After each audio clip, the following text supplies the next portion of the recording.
What is culture? Is it the pattern and traditions woven into our DNA? Or is it the medium in which we choose to communicate these traditions? Today we take a look at art, embarking on a journey to explore the works of painter Mia Avila. She uses a retro style accompanied by an oil paint to convey her landscapes of desires.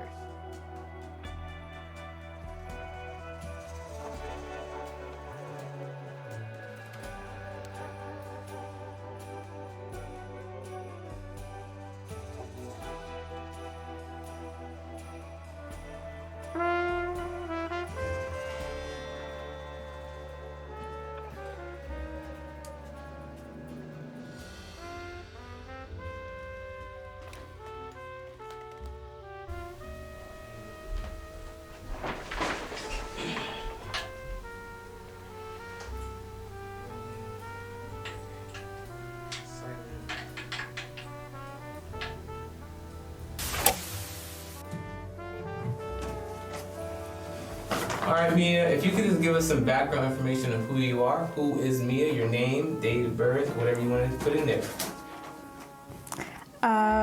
My name is Mia, and I am from Oakland, California. I was born and raised in the Bay Area, and I'm a full-time artist and art teacher. Where does art sit in my life? I would say that art has been at the center of my life for as long as I probably can remember, ever since I was very young. And I believe the first time I realized that I wanted to become an artist and pursue it as a career, I was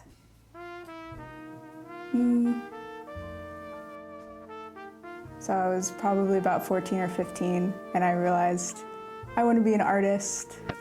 At that time, did you know what genre of art, what medium of art did you want to pursue, or did it all like kind of fall into your lap? Did you stumble into it? I definitely stumbled, I would say, into the passion, I would say. At first it was just, I loved drawing. I would just be drawing all the time, filling all my notebooks with all sorts of doodles and sketches and all, sorts of things. Straight A's in art classes in high school, and, not putting as much effort into the other ones, but that's just because the passion was there. So, yeah, I would say it's been at the center of my life for quite a while, and my parents were very skeptical of me expressing that I wanted to become an artist. And that makes sense, simply because it's very difficult to become an artist, and it's a lot of hard work and a lot of dedication. And my parents, no fault of their own, they had an expectation of me that they created in their own minds of what they wanted for me. And, and it was okay. And when the day came that, I expressed to them like, hey, like, this is it. This is what I'm doing. You can't stop me. Like, this is like, just accept that I'm gonna be an artist. And they were like, okay, this is who you are. We need to accept you, and that's okay. And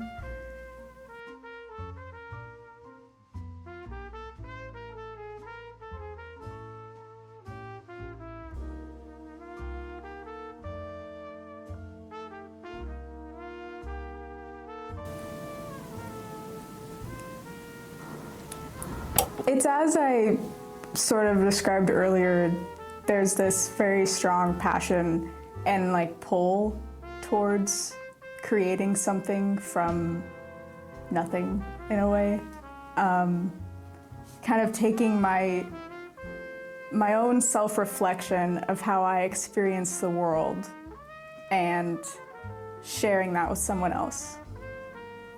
And my favorite part is when I create a painting or a piece or a drawing and someone else sees it and they tell me, oh wow, this is how it made me feel. This is what I'm experiencing when I look at your artwork. I think to myself, wow, how lucky I am to be able to have this connection like with another human. Because it's also a very meditative state, creating art and taking an experience or an emotion and visualizing it for other people to connect to. A deep-rooted connection to an emotion or want is at the heart of every dream. Miss Avila's ability to bring her aspirations to life left me marveled, urging me to know more about putting brush to canvas. I believe human connection is at the centerpiece of most of your paintings, and I was wondering, would my interpretation be appropriate of saying that human connection is at the centerpiece of these works of yours? Yes, yeah, you could say that human connection is at the center. I would say,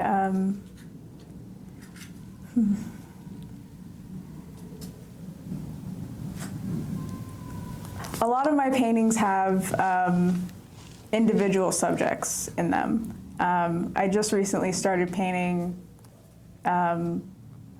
2 subjects in my paintings instead of just one. And I think that's just simply because of my own experience that I've, had through life. And I do like to do the solo, like portraits, as you'd say, or like caricatures, just because it connects more with the person who's viewing the painting, and they can put themselves in that space, in that head space of the character. And but yes, I would say that human connection is probably very much a central theme. I believe human connection can be very difficult for a lot of people, and that is strange. I think it's very strange, and people, I find, are always looking for it. I mean, I see it everywhere. I'm everywhere. People are always looking for some sort of validation. People are always looking for some sort of how can I validate myself, in this experience that is life, and how can I connect with others and hope that they also understand how difficult it is.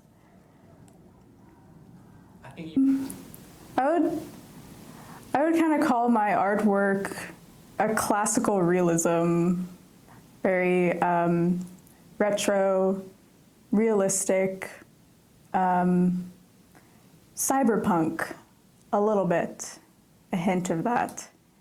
But it's oil paint, so oil paint is very free, so you can make it hyper realistic, or you can make it look cartoonish, or so the style is very it's very classic, it's very old school, it's very vintage, and I try to connect elements also of modern, kind of modernist.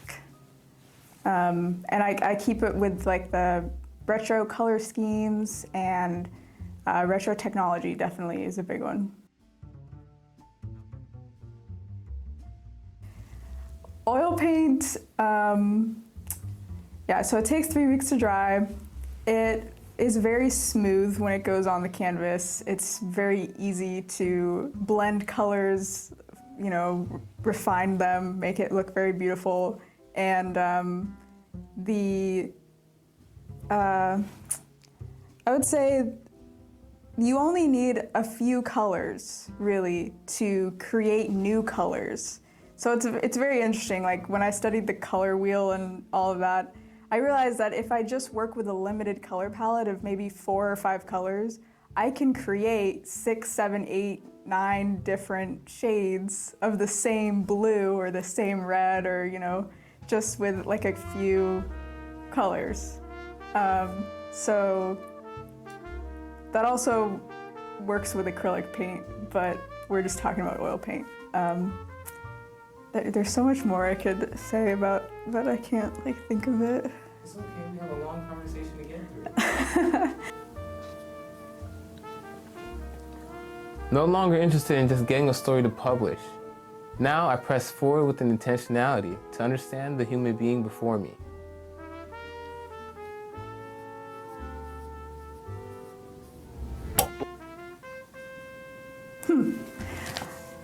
So, I guess in my own mind, it's not really, I don't really think of it like that. I more think of it like, oh, I really like this TV. This is what I'm gonna put on the canvas. And that's it. And I style it with fashion.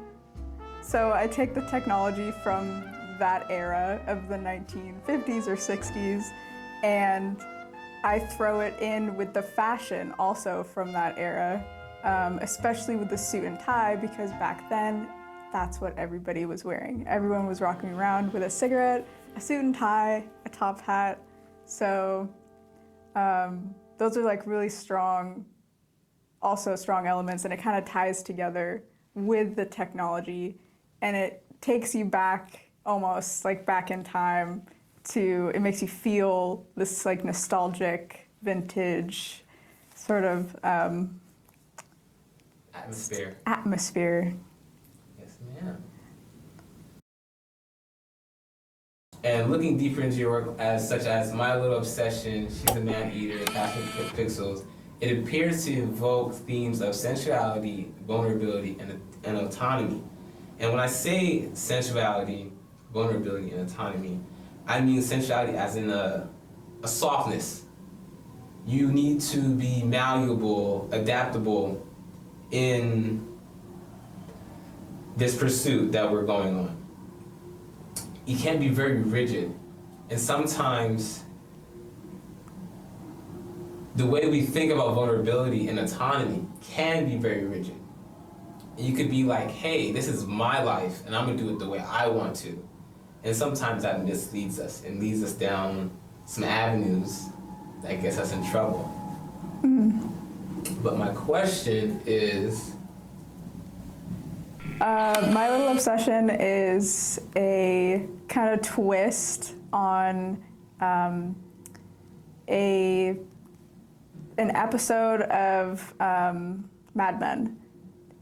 Yeah, so in this episode of Mad Men, I don't remember the character. I think Peggy, is her name. But she basically gets caught up in a, what would you call that? An affair, I guess, because the other man was married. And she kind of realizes oh, he's not treating me very well. So I need to take my power back and I need to move forward. And in the episode, I kind of in the series of Mad Men, you see her progression and how she kind of moves on and moves forward. And so I was really pretty inspired by that episode. And I took the classic TV just to, tie that theme in. And I put it on the man who's in the painting. And I made the hands of the woman very dramatically large. Mm-hmm. So it looks like she's in control of everything. So I really liked the theme of that. And I put the mushrooms in there to represent the growth and the mindfulness. And I put lips on the mushrooms just to give it that extra spice. Yeah. And I think it blends really nicely, and I think the colors are really bright and really vibrant, and I find a lot of people really like that painting, so yeah. I would describe that painting as I want to call it a battle, but I wrote down battle of freedom of autonomy and the freedom over our vulnerability. Because obviously the growth, the control, the proportions of the hands and such made me believe that this person was searching out a control over her life that she lacked. I think a good way to kind of describe it would be the proportion sizes, like I said, that makes the power or the control seem bigger than it really is. Larger than life. Right. And then making the subject in the painting with the TV head very, very small. So making him seem like he does not have any power.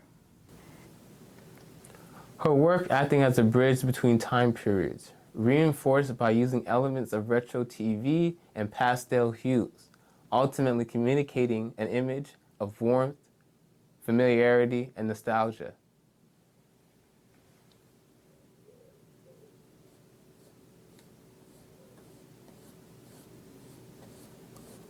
When I finally found my style and when I finally picked my lane and I stuck with it, and I just kept sort of hammering the nail, I guess you could say, and people started to resonate with it and people started to connect to it. And so I thought to myself, well, I'll just keep doing that and I'll just keep painting it. And I do really, I use the technology, I use the TVs to visually depict the emotions, the feelings, and when people see that, I think it really just connects with them because we can't see emotions and we can't see feelings. We just, have them. So to be able to